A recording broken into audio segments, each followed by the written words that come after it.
Et coucou, bienvenue sur la chaîne École Buissonnière Nomade. La petite réflexion du matin, c'est voilà, ça c'est... Ce sont des déchets. Des déchets de légumes qui n'ont pas été mangés ou qui ont été mangés et puis que tu jettes ce que tu manges pas, quoi. Et en fait, dans les déchets, on peut voir qu'il y a des choses naturelles qui se produisent. Et qu'il y a des belles choses très goûteuses qui peuvent arriver. Comme ça, de manière naturelle. Alors, André a fait un petit jardin avec des belles petites tomates cerises et tout. Et ce que je peux dire, c'est que j'en ai pas autant que ce que nos déchets nous donnent de manière naturelle. Et elles sont succulentes. Et donc, tous les, je sais pas, 5-10 jours, j'ai des fois, le matin, je me lève et je me mange quelques tomates. Et même celles qui sont pas très mûres, elles ont un goût de fou, quoi. Et voilà, je voulais dire que les choses qui se passent d'elles-mêmes, c'est ce qui est le meilleur pour nous. Que les déchets, au final, ça n'existe pas. Surtout les déchets naturels, puisque ça crée en permanence autre chose. Tu sais, c'est comme si on a appris à juger et à mettre une fin aux choses, alors que la fin n'existe pas, la mort n'existe pas. La mort ne s'oppose pas à la vie, c'est juste des choses qui sont dans la mort et renaissent à autre chose, donc il n'y a pas de fin en fait. Donc l'opposition de la mort, c'est la naissance, et donc quand il y a une mort à quelque chose, il y a quelque chose d'autre qui va arriver et qui naît.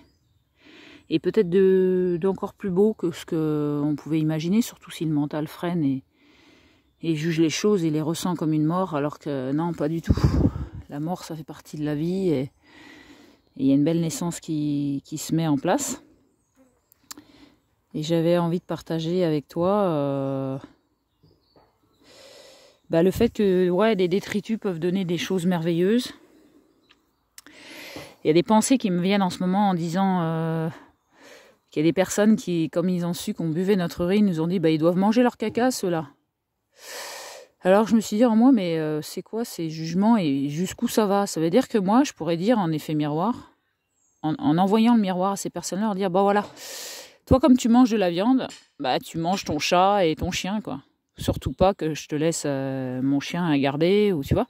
Ça pourrait aller dans des jugements comme ça qui n'ont rien à voir. Juste observer ce qui est et qui a ni bon ni mauvais. C'est juste notre conditionnement qui nous a fait voir ça. Et en moi, plus j'apprivoise l'ombre qu'il y a dans mes cellules et que je projette à l'extérieur, et plus je les mets en lumière, et plus la vie, elle est belle.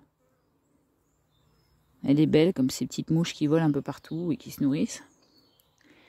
Et que tout est parfait. Voilà, même si y a des parties de moi qui voudraient contrôler et que les choses soient différentes. Et que tout est messager dans ma vie, et que les choses qu'on peut critiquer comme de la merde dans notre vie est un bon engrais pour nous faire croître vers nous-mêmes et nous faire avancer vers autre chose que ce qu'on voulait pas avancer, en fait. Donc la merde, c'est un super bon engrais. C'est quelque chose qui va nous propulser si on s'en sert justement dans ce sens-là. Après, on peut s'enterrer, hein, on a toutes les capacités, hein, nous sommes des êtres divins, mais on peut s'en servir pour croître et pour voir les belles choses. L'ombre est une chose magnifique pour me faire avancer. Et si je prends cette ombre, cette maladie, ce deuil, cet échec, avec beaucoup d'amour et de compassion vis-à-vis de moi, c'est pour me faire voir la vie d'un autre angle que je ne voulais pas voir. Et si j'insulte cette maladie, si je critique cette mort, ce deuil, cet échec, je ne suis pas dans un accueil et dans l'acceptation de ce qui est, et ça va se retourner contre moi. En fait, on a en nous quelque chose on veut toujours se protéger par l'agression, en fait. Je suis quelqu'un de bien placé pour dire ça. Je me protège en permanence des choses qui m'agressent, alors qu'en fait, il n'y a rien qui m'agresse. C'est juste à moi d'accueillir et de sentir ma vulnérabilité, sentir mes émotions. Je peux sentir ma tristesse ou ma colère et ne pas lui laisser le pouvoir sur moi parce qu'elle va m'emprisonner dans des schémas répétitifs infinis. Et en fait, si le jour où j'ai la force de laisser traverser cette émotion sans qu'elle me manipule, et je peux aller au-delà de moi et grandir, en fait. Grandir, aller toujours encore plus loin en moi. Et la vie extérieure, c'est une prolongation de... C'est moi qui l'a créée, la vie extérieure de moi. Donc, j'ai envie, j'ai besoin, et je demande que ça soit de plus en plus lumineux et que l'ombre, elle est là, mais elle fait partie de la lumière, en fait, tu vois. Et l'ombre, elle est là pour me dire qu'il y a de la lumière, parce que s'il n'y aurait pas de lumière, je ne pourrais pas faire de l'ombre. Donc je me sers de l'ombre pour me dire que tout est lumineux, en fait, ouais. Merci, merci. Et qu'il y a beaucoup de lumière. Et que l'ombre ne me fasse plus mal, et qu'elle fasse partie de ma vie. Et comme l'ombre qu'on voit là avec le soleil, l'arbre, ça me fait pas mal, en fait. J'observe. Et je te souhaite, et je me souhaite que toutes les choses qu'on puisse vivre dans notre vie, ça fasse un peu d'ombre comme ça, et que ça circule en nous, sans les réfréner, sans les subir. Et puis que toutes les personnes que je croise et qui m'ont fait souffrir à certains moments, puis après on grandit ensemble, je trouve ça magnifique, moi. Des fois, il y a des personnes qui t'ont fait souffrir au tout début d'une relation, puis après tu vois que la relation, elle continue, et en fait, on a quand même des points en commun, on grandit ensemble. Et des fois, c'est l'inverse, t'as vécu des trucs super forts, et puis à un moment, il va y avoir un choc beaucoup, beaucoup, beaucoup plus tard. Et soit tu le dépasses, soit ça fait une séparation. Mais le choc, c'est comment je le traverse, comment je le dépasse. Le conflit, enfin t'appelles ça comme tu veux, mais c'est qu'est-ce que j'en fais? Est-ce que je m'en sers pour croître? Est-ce que je lui donne de la couleur? Est-ce que je le contourne pour lui donner une énergie, une forme? Est-ce que je m'en sers pour aller vers le meilleur de moi-même et vers le meilleur de l'autre, qui bien sûr est différent de moi? Et que je voudrais que l'autre soit comme moi. Et en fait, pas du tout. En fait, quand tu es dans la conscience que tout est différent, tout est changeant, tout se termine et tout recommence, tout a une fin, je trouve ça magique, moi. On est tous dans un lâcher-prise quand on est dans une conscience de toutes ces choses. Et c'est parfois notre inconscient qui nous fait être dans des répétitions et tout ça. Il y a des personnes qui ne sont même pas du tout en présence de leur inconscient.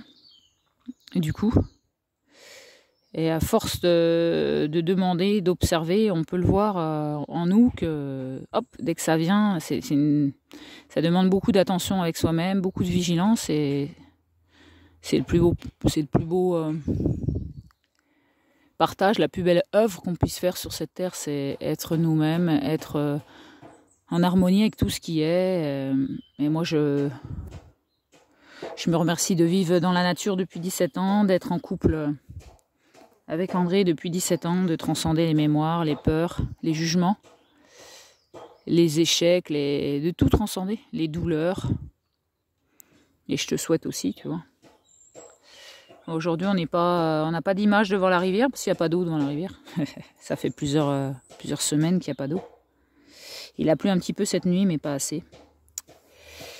Il y a de l'eau un petit peu plus haut, mais pas assez, quoi.